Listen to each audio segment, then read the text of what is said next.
The Let's Talk podcast was inspired by Mesquite ISD's Leadership and Empowerment Team, or LED for short. Our mission is to remove cultural, gender, and race-related obstacles to ensure MISD students become the leaders they want to be. And here are your hosts, Dr. LaDonna Gully and Ted Madden.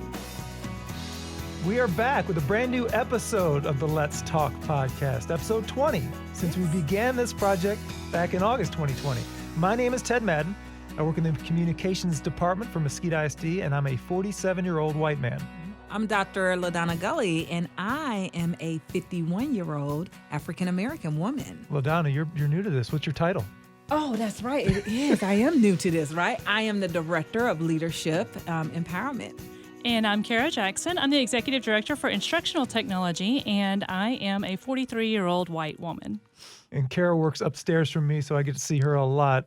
Let's start with the background, though. Let's talk about your career, where you started, and how you got here. Sure. I actually started as a teacher here in Mesquite ISD. I actually did my student teaching here as well, but I was hired as a teacher at an elementary campus, and I taught sixth grade. And then I moved into administration, so I went through as an assistant principal, and from there moved into the principal role. And after that, I was interested in how do I support everyone in our district. So I moved into this position, and I'm, about 7 years now, I think, in this position. You were at Perrung, right? I was at Perrung Elementary. Okay, and when we were talking last week, tell me about, you were there twice, right? As an AP and then a principal? I was there as a teacher, and then as I went away to be an AP, and then I came back as principal. But you were telling me about the differences of what even Perrung, how it changed from the 4 years you were gone. Absolutely. And that 4 years, it was pretty remarkable. As a teacher, we had approximately 10% of our students who were African American. We had approximately 10% who were, Hispanic. And then the majority of our students were white. And so when I left and came back, we had a significant change. We had transformed to about 28 to 30% of our students were African American. And then, the same happened with our Hispanic population. And so it was more of a equal across all races where our percentages lied. Mm-hmm. And so now there's a really interesting fact about you, Kara. Oh, goodness. And of course you want to share that. And that is that you have kind of a lineage of teachers in your family, right? I do. So I grew up in Mesquite. So that's part of it too. I grew up in Mesquite, lived in Mesquite my whole life, went to Mesquite schools, graduated from Poteet High School. But my mom is a teacher, and my mom is was also a principal here in Mesquite. And really one of my lights, I have to say that. She is pretty amazing. Mm-hmm. She's pretty amazing. She is. I learned a lot from her and her, her story of being a teacher and through her assistant principalship and then into her principalship. And she had the opportunity to retire last year. So we miss her dearly here. We do miss her. We do. So talk about technology with us. Tell us about, just the overall importance of it. Yeah, so through my career on campus, I started seeing the value of just technology in general. How can we use technology to be more effective, more efficient in our jobs? And so that's kind of what led me into this position in the long run, is watching, I had young children as I was a principal, and how did I utilize technology so that I could better communicate with my staff and provide opportunities for our students along the way. Just how we use technology now has been an incredible shift. We think about all the different things that have come into play. Like you think about the iPad didn't come in until around 2008, 2009, something like that. We didn't have those around. Even when I was teaching, we didn't have that. And so I think about the opportunities of putting things in our kids' hands so that they can have some contextual learning. They can have opportunities to grow and learn through whether it's apps and extensions, but also through videos. I mean, I use technology every single day. I am YouTubing something to fix something that's broken, it seems like, in my house, through YouTube, and having that opportunity to know how to use technology when I need it, but then opportunities to learn as well. So I think about how do we, give you as a former principal also, LaDonna, how do we give our kids those experiences that they've never had before? How do we let them see the Great Wall of China? How do we let them see these places that I've never even been? I can't describe that, but how do we use that in education? I think technology used to be an extra, and now it's absolutely essential. So when you talk about giving the students these opportunities, we have to, as a district, give these students this technology they need to keep up. Right, and we've got to train them how to use it in that way. Also, it's not putting a worksheet on on an iPad for them to circle the answers. How do we really let them and allow them to dive into and explore and their curiosity? What do they want to know more about, and give them those opportunities? So I will tell you, I know that there's also inequities, in technology. And so how are we dealing with that as a district? I guess since I've been in this department, we have tracked what students have access, right? Because that's the first thing. If you don't have access, you can't use it. And so, we've been working hard to get access to our students here at school, but we've also been tracking our students who don't have access outside of school, who don't have that access at home to continue their learning, or their parents don't have the access to access the programs we have in the community that are available for them. And so looking at our percentages over the years, our students who have access not only to a device, but also to internet in general. Looking at those percentages, we had approximately 70% of our students who didn't have any kind of devices at home, or if they did, it was like a phone. Well, you can't really do a lot of work on a phone. Schoolwork just doesn't do well on phones, but also that internet access, and so a similar percentage that didn't have access to the internet. COVID hit, and it really shined a light on the access that students had, and really the inequality we had for students to be able to access their education at that point. We quickly had to turn and try and get access into those homes. So we looked at hotspots, we looked at devices, and what could we put out there so that students did have access to their teachers, to see teachers' faces, to access the curriculum, and to be able to continue to learn. At that time, we put out about 1,400 hotspots, 38,000-ish students. And so we put out about 1,400 hotspots, and we put out about 12,000 Chromebooks at that time. And this is, at that time, is what, March, April? This is March, end of March, beginning of April, something like that in 2020. Yes. And then when we were meeting last week, you told me it's continued. It's not like you just set those 12,000 devices and 1,400 hotspots out and you were done. Correct. That's correct. So, we really thought that would be a good number to go by. That kind of gave us the idea of how many students may or may not have access at home. But we found out very quickly, come August, that was not the case. In April, we were still handing out some paper packets. Parents were still doing that drive-through, picking up some paper packets for their kids to work at home. They would return those for the teachers to grade, right? You remember? Yes. You remember that. And so in August, we were really blown away that the need for hotspots increased greatly. At this time, we've put out approximately 6,000 hotspots. So you can see that difference from the 1,400 to the 6,000 just for kids to access their teachers, to access school, to access curriculum.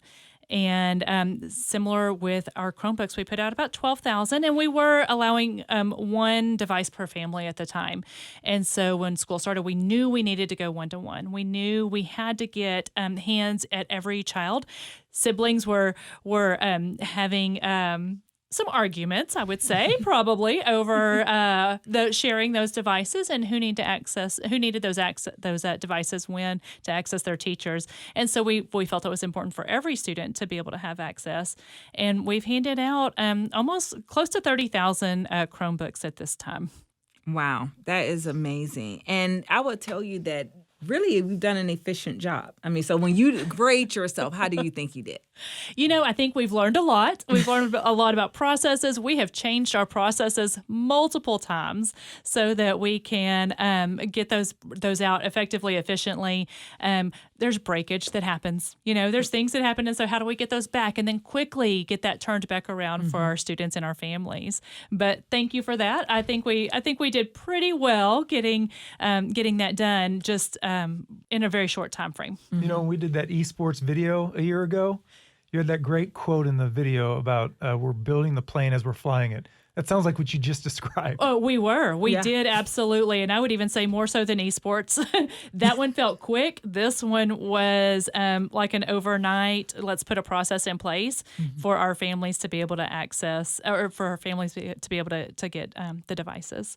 We just had the winter storm a couple of weeks ago. Has that changed or affected what your role is now?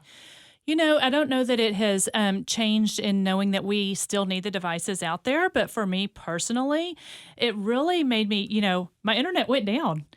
I kind of panicked a little bit. I have to say, I am very used to having internet at power in general. And so it made me really think about our families who don't have power at times, who don't have internet access, who can't just get online and order their groceries, or our students who can't. My children are very fortunate. They have the opportunity to play games online. They have the opportunity to watch those YouTube videos to learn how to play Minecraft or bake or whatever it is. And so, we really had some tough discussions in our family about students who don't have access to that. And so have you found overall that right now with our students and how they're transporting those devices back and forth, for instance, how is that going? It's going pretty well. I have to say, I feel like our students have been very responsible. We do see breakage. We do see that happen. I mean, my dog ate my homework as far as eating a piece of paper that was their homework. We've had a dog eat a Chromebook, So those new puppies will chew on anything and everything, and we understand that. And so it was very interesting to see those pictures come across. But there is breakage, but our students, for the most part, are really trying to take care of their devices. They're being responsible, and that's a whole new responsibility for some of them. I am really proud of our kids because I do feel like they have not only been really responsible, but they understand the importance of being able to have that level of access if we need it. Yes. And they have been very, very serious about it. So, yeah, good kudos to our kids, right? I agree. Absolutely. So talk about a little bit, something that we have spent a lot of money on as a district, and now we don't need it. It's obsolete. Is there anything out there? Wow. As far as I'm trying to think of, anything that we're not using anymore. So one of the things we used a lot was Promethean boards in the classroom.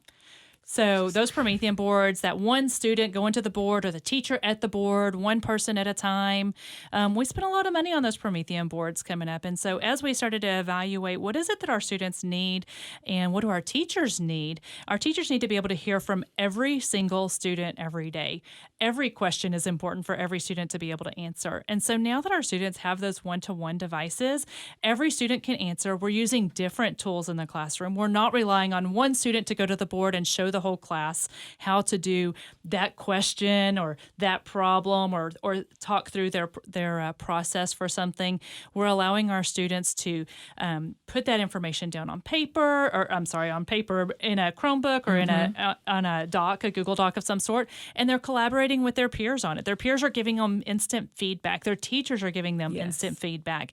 There's times where our teachers can see, everybody in our classroom did get that answer because they're entering that through some kind of a device into a program. I think the question's important about what's obsolete now. Kind of when we were talking about this ahead of time, the point of that question is you have to get the newest technology to have the students keep up. And because technology is exponentially growing and getting better, you're going to have pieces of equipment that just are obsolete. It seems on the surface that it's wasteful, but it's not, right? No, I think that there's definitely value. Our teachers seeing what they can do, how they can create Promethean slides has gone into their slide decks that they're creating, and so there's lessons learned through all of it. We are continuing to evaluate. We evaluate all the time. We went iPads for a long time, and how iPads worked, and we noticed that that wasn't exactly where we needed to go at that time. There were other opportunities for our students through a different device. Money plays a role for sure. The financial impact on this and how long our devices last. So we work through a plan so that we can continue to keep our devices upgraded, so that they're not dying on our students at home. We want to make sure that we can put the best device in our students' hands. And we do have, I feel like one of the things that technology does a great job of is just making sure that what our students get is really usable and they can apply it and really use it, and it's efficient for them. And I have seen our students just become tech stars. I mean, they really understand technology. They can get into any platform. They're amazing. If you want them to teach you how to do something, you need to go grab a student. You are absolutely right. And we used to say that our students understood the technology better than the teachers. And what we realized is that our students knew how to play the games. And the other piece was they're not afraid. There was no fear with students, right? Our teachers are sometimes afraid. But what our students did have to learn is, how do I use this device for my education and not just for games?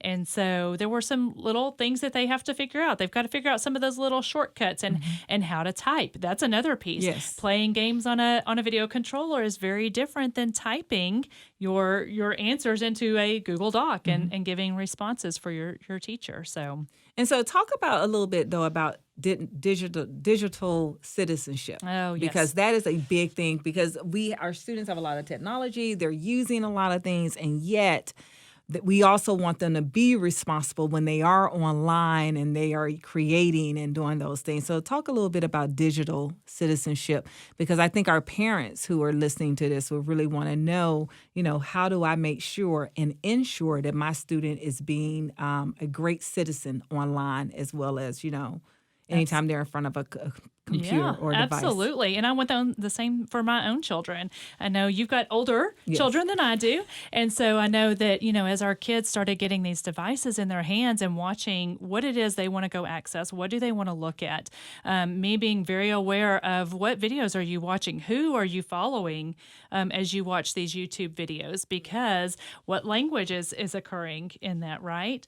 And so we definitely not only wanted to educate our students, our teachers was another stakeholder we wanted to make sure that we were educating in that. So we've used a program called Be Internet Awesome from Google. And then we've tweaked some of that and adapted that, but that's one of the programs we've used with our students here. I would encourage, they do have a platform for our parents as well. That parents can go through and see, how do I ensure that my student is safe, that they're sharing the right information online. It also addresses things like bullying. We talk a lot about cyberbullying and being, recognizing that. All of that to say, digital citizenship is huge. If our kids don't know how to access appropriately and be able to respond appropriately and understand who they're searching and who they're speaking to online, it could really have a huge impact on each of them. I think about also the digital citizenship. We've focused a lot on the bullying piece, and we talk a lot about how to communicate online with others.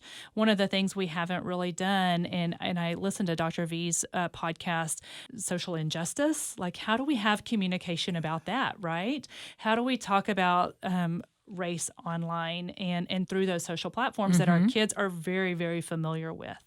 And so that's concerning to me. I don't know that we have addressed that yet. And so that's definitely something that we, as we work through this and our LET team, we want to make sure that we're including, because our kids are very social online. Yes. Well, that's Kara Jackson, Executive Director of Instructional Technology for the school district. Thanks. Thank you. All right, we're going to begin a new segment called Let's Ask a Question. So if you have a question or a topic you'd like us to address on the podcast, send us an email. Let's talk at mesquiteisd.org. And LaDonna has a question for us today. Yes. So our question was from one of our wonderful educators within our district. And they wanted to know, what framework are we using to do equity work in Mesquite ISD?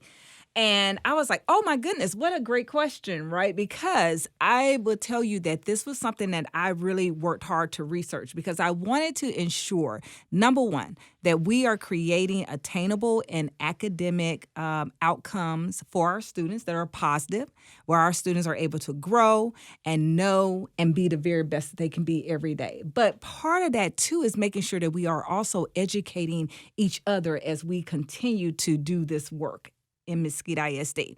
And so although there are a ton of different frameworks out there that you can use, the one that I felt was going to allow us to have a high level of honor as well as dignity would be the dignity framework of educational equality. And so this one is really interesting because it talks about some premises that we believe in, not only as a district, but it also really coincides really well with our core values here in Mesquite ISD.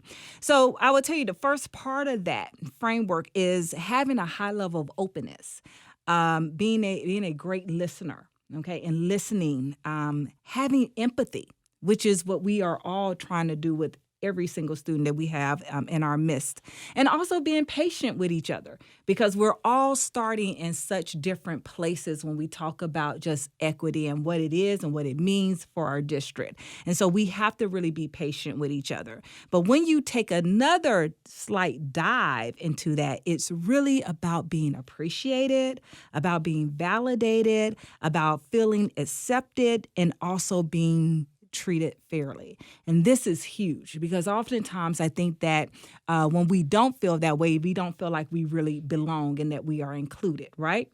And so from that particular level, then you take another deeper dive, right? Because you really want to get to that dignity piece. And this is really about affirming differences and uniqueness. And so we all have to recognize the fact that we are all really perfectly made, I believe. Okay. And as a result of that, there's a high level of uniqueness about each and every one of us, and that we bring that to the table every single day.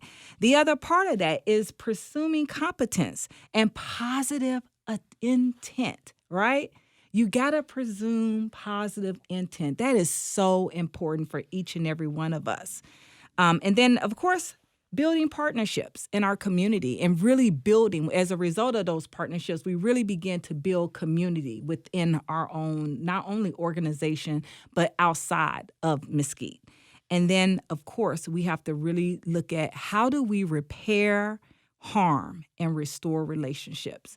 And we have to look at that, because one of the things that I think that we oftentimes believe, I didn't do anything harmful, right? And that is true. For the most part, we haven't done anything. But if there is anything out there that is harmful, that someone views as something that's hurtful for them, then we have an obligation to really repair that level of hurt and let those people, remind them that, you do belong. You are a part of this particular process. When you do all of that, you ultimately get dignity. And that's what we all want. At the end of the day, we all want to be validated. We all want to have a level of fairness and know that that's out there and that's happening for our organization. And so using this particular framework, which is the primary framework for our district when we talk about equity, I believe that when you have that, when you have a sense of belonging and you have a sense of inclusivity, you get equity. And that's how you get it. It's not what people think it is. People think, oh my gosh, no, you're going to have to do all of these different things. No, it is really about honoring each other. It's really about looking at each other and saying, you know what? I value you for what you bring to the table. I value you for your experiences. I value you, and I'm going to presume positive intent when I talk to you, when we have conversations, and when we even disagree. Because we can always agree to disagree, but be able to walk away and know that I've honored the person that I was talking to. So that's our framework. And you said we, as a district, have had this framework in place for 5 years. You told me that before we had this podcast today. Right. So we've always had equity in our district. We've always had equitable practices. What we're doing now, though, is we're being very purposeful and we're being very intentional. And we're looking and taking a laser focus and saying, is this equitable? And are we going to have equitable outcomes for every single person within our organization? The ultimate goal is to make us all better.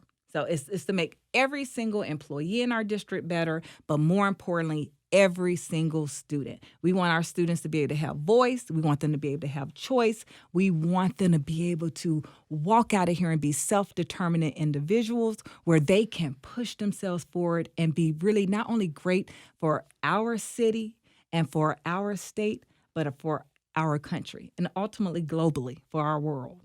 I love your enthusiasm. And I'm going to get some more of it because I'm going to ask you to tell us about the social media that we've started, the branding that we're working on, and how we're pushing this forward. Yeah, so I'm really, really excited about this part, Ted, because we are live on so many levels, right? So we have, and I need everyone to go out. Like now, and make sure that you like us on Facebook, that you follow us on Instagram, and that you follow us on Twitter. We are up and we are moving, and we have some great things that are happening in our district. And I'm going to tell you something. I'm being fast and furious about making sure I'm posting everything up. Like, I want everyone to see all the great things we're doing because there are so many great things that are happening here in Mesquite. And I just feel like, the work that we're doing is so important. But more importantly, it allows us to give another voice and have another vehicle to kind of push that out there. And here's the thing. A lot of people are watching us. They're watching Mesquite. They're saying, what is Mesquite doing? So many people know our history. They know who we are, or they think they know who we are. This is another forum and another platform to really be able to demonstrate, yes, this is exactly who we are. We're such a great district. We have great people who work for us and that have worked for us for years. People come here and we stay and we retire. Right? We stay and retire. So just know that. So I'm really excited about that. Right, so how can they find us? Facebook, Instagram, and Twitter? Yeah, so they need to get on Facebook, Instagram, and Twitter. And all they have to do is look up Let Mesquite. Let MISD. And that's it. It'll come right up. Please follow us. Please like us. We're right there. Perfect.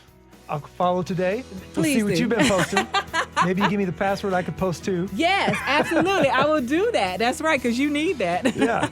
Absolutely. Well, that's great. And excited to continue this work with you, with Thank the podcast. You. And in that vein, in our next episode, we are going to visit with Dr. Angel Rivera, Assistant Superintendent for Innovation and Leadership, as we continue to grow the work of the leadership and empowerment team. For Dr. LaDonna Gully, I'm Ted Madden. Let's talk again next week.